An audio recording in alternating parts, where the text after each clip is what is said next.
अस्सलाम वालेकुम दोस्तों, my name is Shakila Zafar and welcome to my YouTube channel Shakila math academy. उम्मीद करती हूँ कि आप सब लोग खैरियत से होंगे, ठीक ठाक होंगे और मज़े में होंगे। तो दोस्तों, आज की इस वीडियो के अंदर हम लॉज ऑफ एक्सपोनेंट्स को डिस्कस करने जा रहे हैं।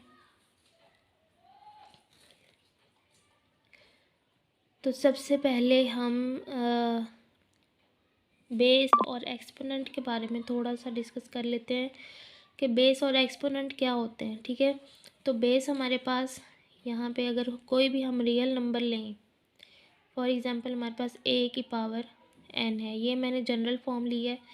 तो अगर हमारे पास इसका ये एक जनरल फॉर्म है, इसमें से अगर हमने बेस हम कहें कि इसमें से बेस क्या है, तो यहाँ पे जिसकी पावर में n है ना, वो नंबर हमारे पास बेस कहलाएगा। और एक्सपोनेंट हमारे पास वो चीज़ होती है जो उसकी पावर में होती है, यानी कि n इसका एक्सपोनेंट है। ठीक है, तो बेस और एक्सपोनेंट का कॉन्सेप्ट आई उम्मीद करती हूँ कि क्लियर हो गया होगा। और नेक्स्ट हमारे पास चीज़ है laws of exponents. Laws of exponents क्या होते हैं, यानी एक्सपोनेंट्स को हम किन लॉज के बेस पे सॉल्व कर सकते हैं। ठीक है, तो हमारे पास लॉज ऑफ एक्सपोनेंट्स को डिस्कस करते हैं। If A and B are belongs to real numbers and M और N are positive integers, then तो हमारे पास इसका जो फर्स्ट लॉ है वो ये है, ए की पावर m डॉट ए की पावर n। तो इस तरह का हमारे पास अगर क्वेश्चन आ जाता है कि दो रियल नंबर हैं जिनकी बेस सेम है लेकिन जो एक्सपोनेंट्स हैं वो डिफरेंट हैं, तो अगर बेस सेम होगी तो हम उसकी पावर्स को आपस में क्या कर लेते हैं, प्लस कर लेते हैं। इसको हम ऐसे लिखेंगे, a की पावर m प्लस n। ठीक है, तो इसको हम प्लस करके लिख सकते हैं। उसका जो सेकंड लॉ है वो ये है, a की पावर m की power n is equal to, ये किसके इक्वल होगा, यानी अगर कोई भी रियल नंबर हमारे पास होता है a, उसकी पावर में अगर कोई इंटीजर है, कोई पॉजिटिव इंटीजर है, अगर उसकी पावर में भी कोई इंटीजर है, तो हम अगर पावर की पावर अगर आ जाती है तो उन दोनों पावर्स को हम आपस में मल्टीप्लाई करके लिख लेते हैं।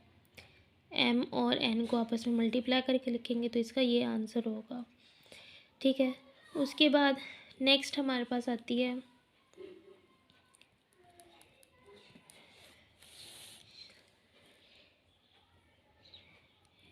एक कोई भी रियल नंबर है, उसकी पावर n है। तो यहाँ पे a और b मैंने इकट्ठे एक ब्रैकेट में लिखे हैं और सारे की पावर n है। अगर हम इसको अलग अलग पावर में लिखना चाहें तो हम ऐसे लिख सकते हैं, a की पावर में भी n आ जाएगा और b की पावर में भी n आ जाएगा। ठीक है, तो इसको हम ऐसे करके लिख सकते हैं कि कोई भी अगर दो रियल नंबर इकट्ठे आ जाते हैं और उसकी पावर सेम होती है तो उन दोनों नंबर्स की अलग अलग हम पावर भी लिख सकते हैं। ठीक है, उसके बाद जो इसका फोर्थ लॉ है वो ये है, a ओवर b की पावर n। तो अगर इस तरह का कोई क्वेश्चन आ जाता है फ्रैक्शन की शक्ल में, अगर हमारे पास रियल नंबर्स आ जाते हैं और उनकी पावर सेम होती है तो उसको भी हम अलहदा करके लिख सकते हैं। a की पावर में भी n लिख सकते हैं और b की पावर में भी n लिख सकते हैं, लेकिन यहाँ पे जो b है ना वो हमारे पास ज़ीरो के इक्वल नहीं होना चाहिए। ठीक है, क्योंकि जो ज़ीरो अगर फ्रैक्शन के नीचे ज़ीरो आ जाता है तो वो एक अनडिफाइंड फॉर्म बन जाती है, तो उसका सलूशन एग्जिस्ट नहीं करता। इस वजह से जो फ्रैक्शन के नीचे वाला b है वो, यानी नीचे वाला कोई भी रियल नंबर है, वो ज़ीरो नहीं होना चाहिए। ठीक है, उसके बाद इसका नेक्स्ट जो है वो ये है, a की पावर m ओवर a की पावर n। तो अगर इस तरह का हमारे पास क्वेश्चन आ जाता है कि रियल नंबर सेम है, ठीक है, और उसकी पावर जो है वो डिफरेंट है और वो फ्रैक्शन की शक्ल में है, तो इसको सॉल्व करने के लिए हम क्या करेंगे कि जो बेस होती है वो हम एक ही दफ़ा लिखेंगे और जो ऊपर वाले बेस की पावर थी m, उसमें से हम नीचे वाली बेस की पावर को माइनस कर देते हैं। ठीक है, तो इस तरह से इसका सलूशन एग्जिस्ट कर जाता है।